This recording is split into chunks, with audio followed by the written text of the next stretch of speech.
Well, most people are busy getting ready for the holidays, but the end of the year is also the time to start thinking about your taxes. Financial expert Paul Hood joins us with some things that you can do now to help cut down on what you pay in taxes next year. And Paul, thanks for joining us. You bet. Walk us through, how things like donating to charity helps you on your taxes. Yeah, so most people understand that income taxes, estate taxes, it's just a redistribution of wealth. So the government says, job well done, take your money and give it to other people, theoretically, that need it. Well, the reason we get a deduction for charities is we are voluntarily redistributing our income, our wealth. So we get a tax deduction for it. And of course, there's reciprocity in giving. There's always some you receive from giving, but that's why not most people. That's not why they give. Right. You give because it's the right thing to do.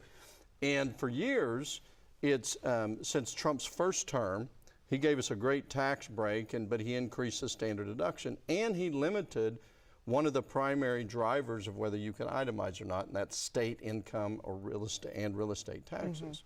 So a lot of people have been taking the standard deduction. Well, this year with the big beautiful bill, that they took off the $10,000 limitation, and it's now $40,000. So more and more people are going to be able to itemize, which means you want to maximize those charities. So clean out your closets at the end of the year, give your stuff to Goodwill or somebody else and you can get a great tax deduction for that.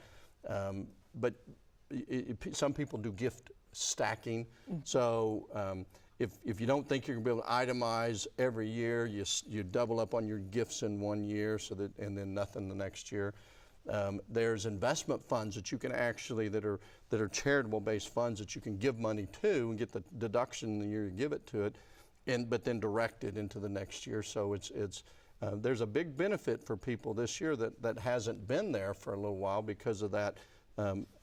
Being able to the larger standard deduction. So how can people, just to do your due diligence, how can people make sure that the group they're donating to counts as a charity with the IRS? Is it just a 501c3? What's the check? Yeah, 501c3 is the primary one, but you can ask the charity for their certification.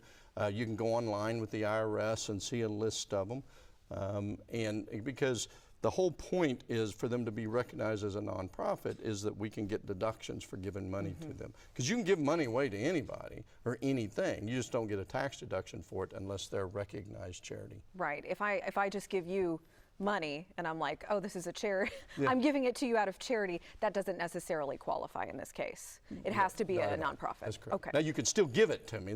Oh, yeah. Right. Okay. Well, we'll talk about that Yeah, later. Yeah. All right. Paul, thank you for being here, of course. And a nativity